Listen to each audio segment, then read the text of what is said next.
Assalamualaikum. Kita sekarang berada di hadapan Masjid Kampung Kota Beruas. Tadi kita telah pergi ke Museum Beruas, kemudian ke makam Raja Beruas. Sekarang boleh kita baca sedikit tentang sejarah Beruas. Disebut dalam kitab hikayat atau sejarah Melayu, ya, Sulalatus Salatin karangan Tun Sri Lanang, bahawa pada zaman Sultan Mahmud Shah memerintah Melaka, iaitu di penghujung abad ke-15, Kerajaan Manjung dengan Beruas telah bergaduh. Lalu Kerajaan Melaka menghantar pertolongan kepada Kerajaan Beruas untuk mengalahkan Manjung. Kemudian Raja Beruas telah datang menghadap Raja Melaka, iaitu Sultan Mahmud. Lalu diberi gelaran Tun Arya Wijaya. Jadi saya fikir macam, kalau dia raja dengan raja, kenapa dia beri taraf Tun? Sedangkan taraf Tun ni dia rendah sikit daripada raja. Selalunya bendahara, mungkin orang bangsawan.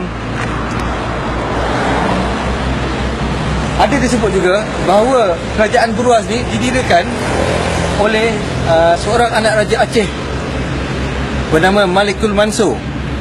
Katanya dia telah membuat kesalahan mengambil seorang perempuan istana Pasai, lalu dibuang negeri.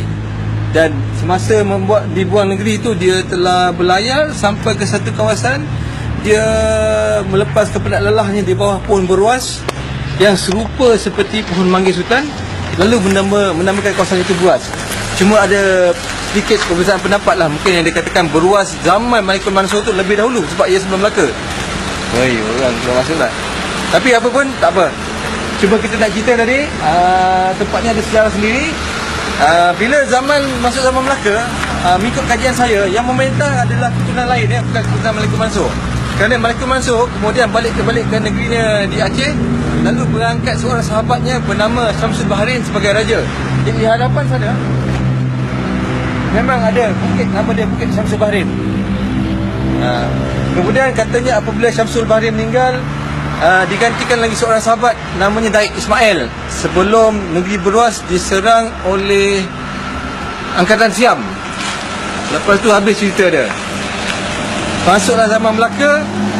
Lepas tu bila Melaka jatuh ke tangan Portugis, seorang anak Raja Sultan Mahmud naik menjadi Sultan Perak.